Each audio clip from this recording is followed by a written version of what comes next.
இந்த winter arc வந்து start ஆயிடுச்சு. ஒரு வீடியோ பார்த்துருந்தேன். அதில் அந்த ப்ரோ வந்து சொல்லியிருந்திருப்பாரு என்னன்னா, வின்டர் ஆர்க் வந்து ஸ்டார்ட் ஆயிடுச்சு. இந்த 3 மாசம் வந்து யார் ரெகுலரா வந்து ஃபிட்னஸ் இந்த ஃபீல்டுக்குள்ள இருக்காங்க, டெய்லி யாரால பண்ண முடியுது அப்படின்னு சொல்லி ஒரு சேலஞ்ச் மாதிரி சொல்லியிருந்தாரு. ஸோ ப்ரோ, நான் அந்த சேலஞ்சை அக்செப்ட் பண்ணிக்கிறேன். இந்த வின்டர் ஆர்க்ல இந்த 90 days நான் ரெகுலரா ஃபிட்னஸ் பண்றேன். ஒரு நாள் கூட ஸ்கிப் பண்ணாம எல்லா நாளுமே நான் வந்து ஃபிட்னஸ் பண்றேன்.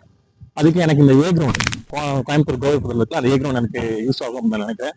ஸோ சோல்ஜர்ஸ், உங்களுக்காக எல்லாமே இங்கே இருக்கு.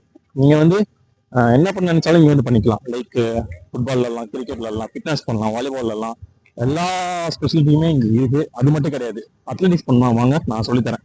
ஃப்ரீயா சொல்லித்தரேன். ஏ கிரவுண்ட் வாங்க, நம்ம எல்லாமே கத்துக்கலாம். டெய்லி இந்த வின்டர் ஒர்க்கு சேலஞ்ச் நம்ம கம்ப்ளீட் பண்ணலாம். டே ஒன்னா கூட எடுத்துக்கலாம், நம்மளால முடியும். சரி, ஒவ்வொரு நாள் ஸ்கிப் பண்ணாம ரெகுலரா நம்மளோட ஃபிட்னஸ் ஜர்னியை ஸ்டார்ட் பண்ணலாம். ஸோ கோயம்புத்தூர்ல ஏ கிரவுண்ட்ல யார் யார் உங்களுக்கு தெரிஞ்சிருக்காங்களோ அவங்கள இந்த வீடியோ டேக் பண்ணுங்க. தேங்க்யூ சஜஸ்.